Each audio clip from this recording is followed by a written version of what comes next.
मैं किशोर सभा में आप सबका अभिनंदन करती हूँ। किशोर सभा में आप सबका स्वागत है। किशोर सभा का उद्देश्य विद्यार्थियों को संसद प्रक्रिया समझाना और सार्वजनिक विषय में रुचि बढ़ाना है। सामूहिक विचारों को सम्मान देना एवं विद्यार्थियों में नेतृत्व का गुण बढ़ाना है। मुझे पूर्ण विश्वास है कि संसद की कार्यवाही को सुचारू रूप से चलाने में आप सभी मेरा पूर्ण सहयोग देंगे।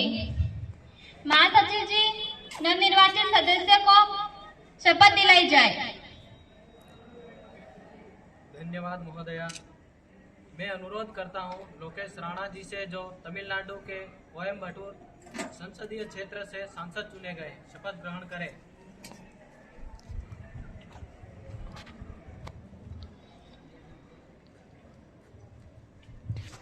आप शपथ लेंगे या प्रतिज्ञा? मैं शपथ लूंगा। आप शपथ किस भाषा में लेना चाहेंगे? मैं अंग्रेजी भाषा में शपथ लेना चाहूँगा।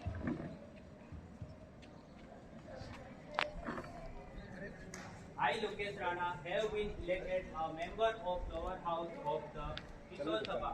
Do swear in the name of God that I will bear true faith and allegiance to the Constitution of India as by law established, that I will be uphold the sovereignty and integrity of India, and that I will be faithfully discharge the duty upon which I am about to enter. Thank you.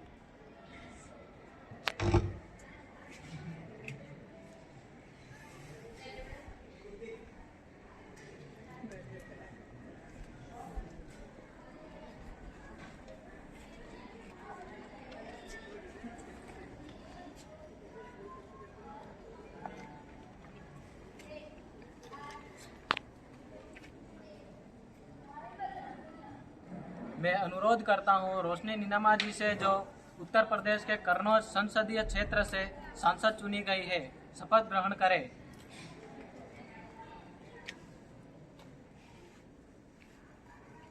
आप शपथ लेंगे या प्रतिज्ञा? मैं शपथ लूंगी। आप शपथ किस भाषा में लेना चाहेंगी? मैं शपथ हिंदी भाषा में लेना चाहूंगी।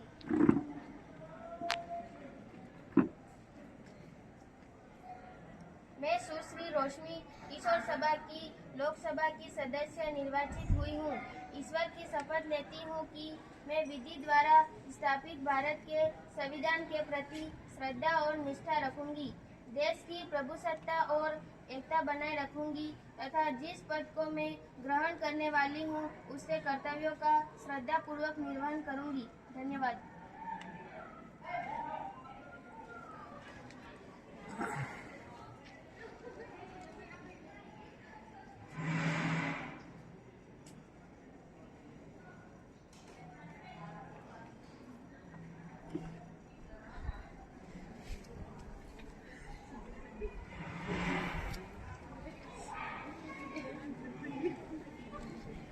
मैं अनुरोध करता हूं रौनक पारगी जी से, जो गुजरात के कन्नौज संसदीय क्षेत्र से सांसद चुने गए हैं, शपथ ग्रहण करें।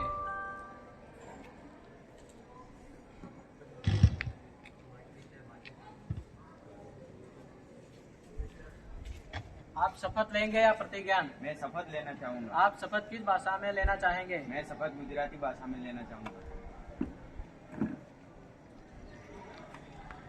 હું રોનક પારગી કિશોર સંસદના લોકસભા સભ્ય તરીકે ચુનાવ આવ્યા બાદ ભગવાનના નામે શપથ લઉં છું કે હું કાયદાપૂર્ણ સ્થાપિત ભારતના બધાએ પ્રત્યે શ્રદ્ધા અને વફાદારી રાખીશ, દેશની સાર્વભૌમિત્વ અને એકતાને જાણવા રાખીશ અને હું જે પદ સંભાળવા જઈ રહ્યો છું તેને ફરજો નિષ્ઠાપૂર્વક નિભાવીશ।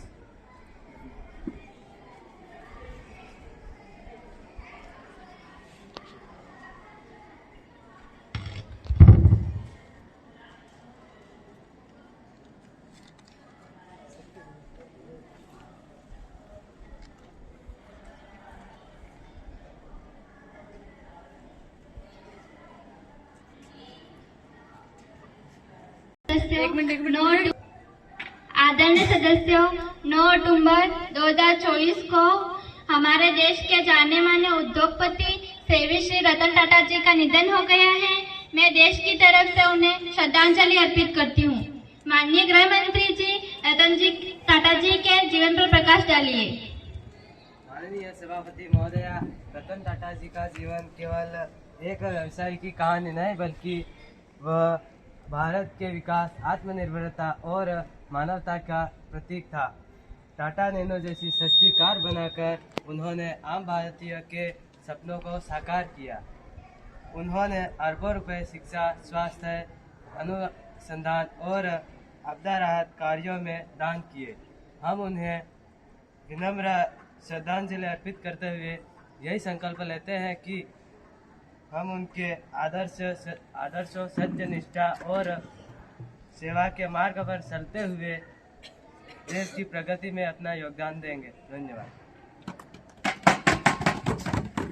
विदुषी गरासिया। माननीय सभापति महोदय, मैं आपके माध्यम से आज हम सभी इस सदन में भारत के महान सपूत उद्योग जगत के आदर्श पुरुष और समाज सेवा के प्रतीक श्रीमान रतन टाटा जी को श्रद्धांजलि अर्पित करती हूँ। टाटा नैनो जैसी सस्ती कारें बनाकर उन्होंने आम भारतीयों के सपनों को साकार किया। उन्होंने उद्योग में विश्वास और मानवता का जो संदेश दिया वह आज भी प्रेरणा का स्रोत है। धन्यवाद। उनके परिवार को शोक संदेश भेजा जाए। महोदया जी, भेजा जा रहा है। मैं सदन से निवेदन करना चाहूंगी कि सभी सदस्य अपनी अपनी जगह खड़े हो जाएं और 2 मिनट का मौन धारण करें।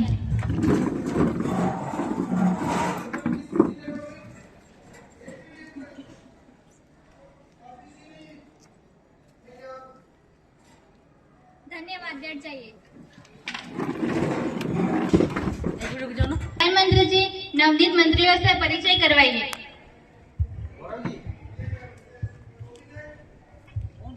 अध्यक्ष महोदय जी, मैं आपके माध्यम से मंत्रिमंडल के नए सदस्यों का सदन से परिचय कराना चाहती हूँ। माननीय गुलाब सिंह दाइमा, शिक्षा मंत्री। माननीय गौरव देवदा, परिवहन मंत्री। धन्यवाद। महासचिव जी, आज का एजेंडा और प्रश्नों की सूची वितरित की जाए। महोदया जी, आज एजेंडा और प्रश्नों की सूची वितरित की जा रही है।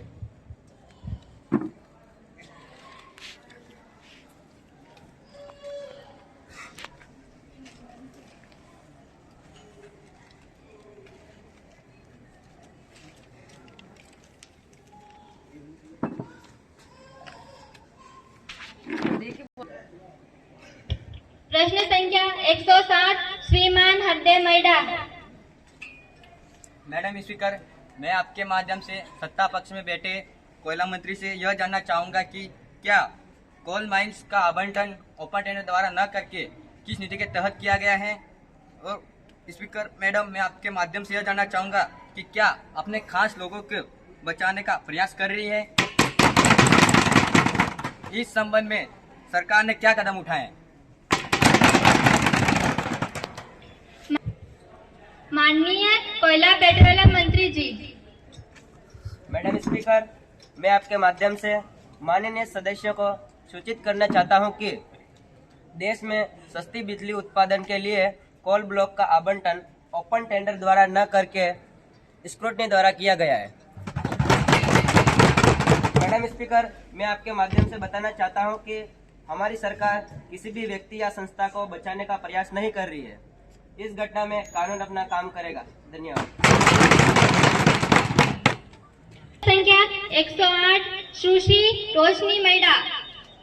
मैडम स्पीकर, मैं आपके माध्यम से यह पूछना चाहती हूँ कि मैं सामाजिक न्याय एवं महिला सशक्तिकरण मंत्री से यह पूछना चाहती हूँ कि हमारे देश में गैर संवैधानिक खाप पंचायतों का कुछ राज्यों में बहुत अधिक हस्तक्षेप है, जिसके कारण समाज में ऑनर किलिंग जैसी समस्या बहुत बढ़ रही है। मैं जानना चाहती हूँ ऐसी पंचायतों पर रोक के लिए हमारी सरकार कौन से ठोस कदम उठा रही है।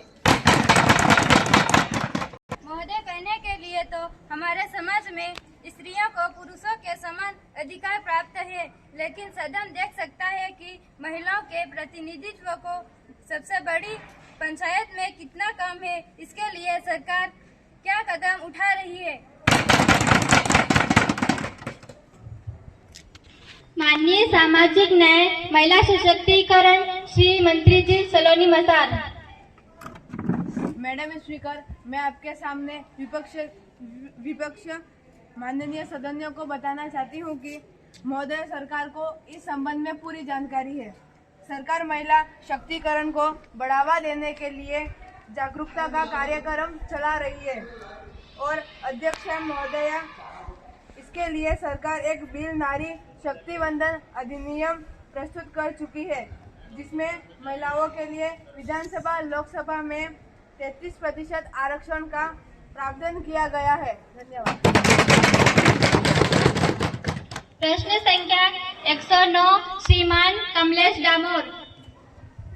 मैडम स्पीकर, मैं आपके माध्यम से हमारे सामने बैठे कृषि मंत्री से पूछना चाहता हूं कि यूरिया खाद की कीमतों में बहुत अधिक वृद्धि हो रही है। यदि हाँ, तो सरकार यूरिया के मूल्य में वृद्धि को रोकने के लिए क्या कदम उठा रही है? मैडम स्पीकर, मैं आपके माध्यम से पूछना चाहता हूं कि हमारे अन्नदाता जो किसान आज भी खाद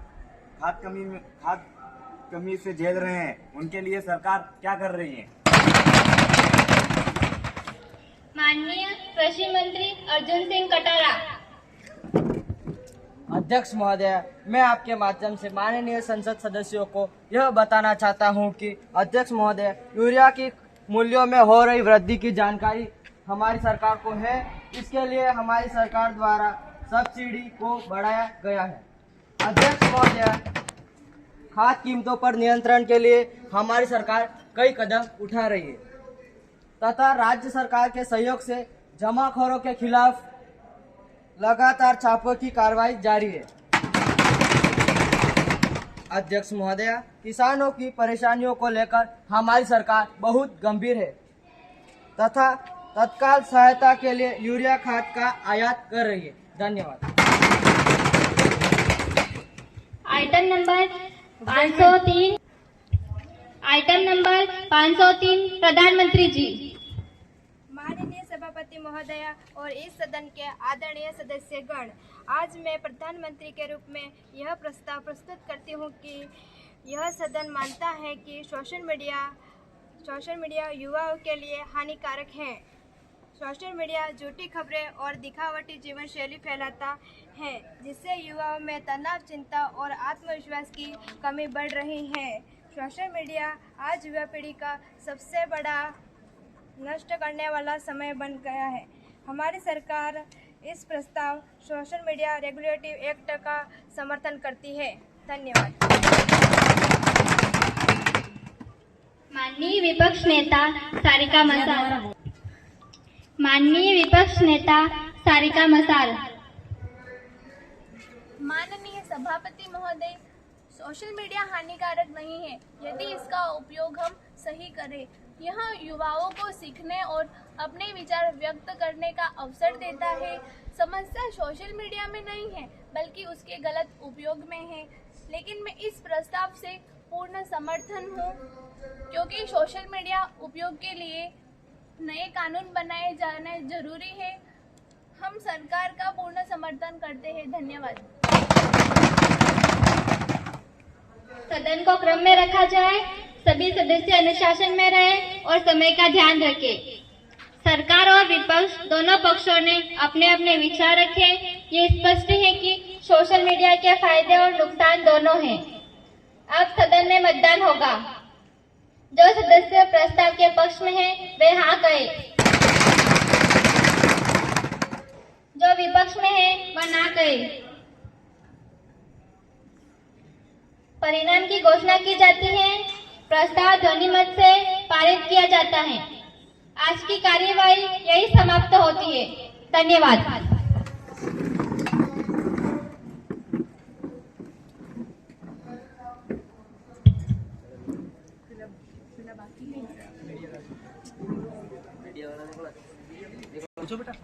महोदय जी, महोदय